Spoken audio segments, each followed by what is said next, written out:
When Denver days look like this, it makes you want to take a deep breath in.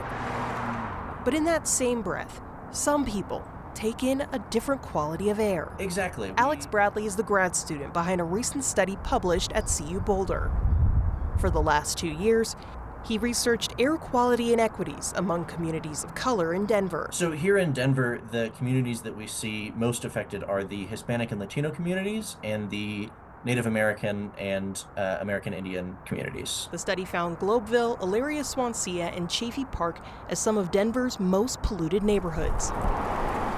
Bradley says the modern-day issue stems back to history of redlining and racial covenants. To me, this is just a big example of systemic racism because people do not, choose necessarily where they live. A lot of that is due to economic and political factors, but where they live definitely determines how much air pollution they experience and negative health effects that come with that. He says pollution can be traced to highway traffic and other industrial sources. Think like a Suncor refinery. There are smokestacks there that are emitting things.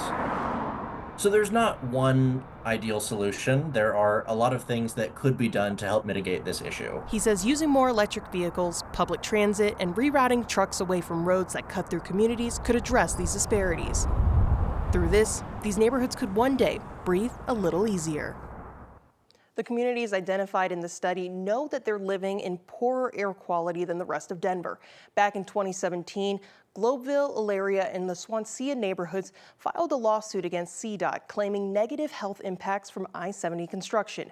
The department settled by agreeing to fund community health studies and tree planting efforts. As you know, we know it affects us all, but it's a shame to hear that it affects some people more. Thanks for bringing that to us.